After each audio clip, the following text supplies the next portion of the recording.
จะได้หรือเสียน้องบ่เหียกของราคาขอบใจเด้อน้องที่เจ้าแผ่เมตตาให้คนมีเมียอย่างข้าได้มา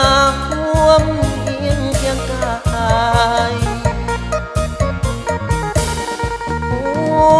ดีว่าอายนั้นมีครอบครัวแต่แม่ตัวฮักจริงบอกเคยเสื่อมคลายต่อไปนี้จะแบ่งใจสีห้องเอาไว้ห้องหนึ่งเมียอายห้องสองให้น้องคนดีฮักอายให้น้องกลายเป็นฮักน้องตำลาขอโทษตอนนี้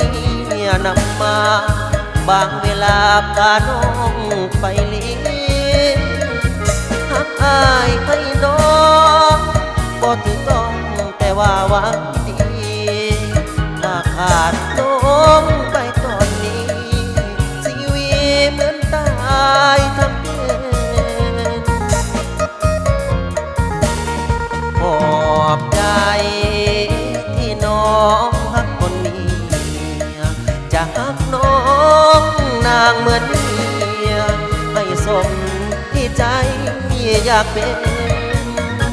ฮักกับอายแล้วมีแต่แนวใดเด้อบอกปล่อยให้น้องลำเก็นให้สมที่เป็นแฟนคนมีเมีย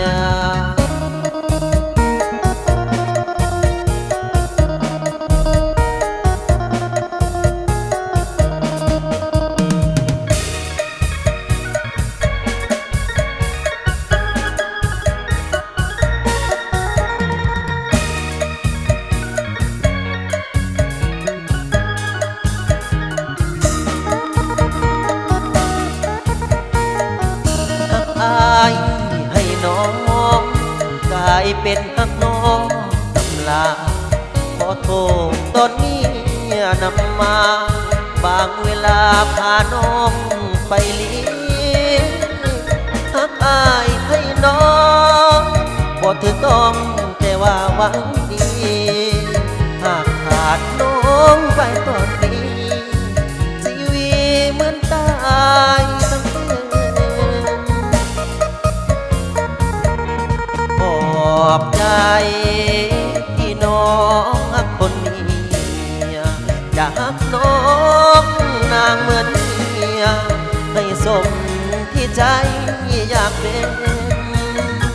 ฮักกับอายแล้วมีแต่แนวใดเด้อ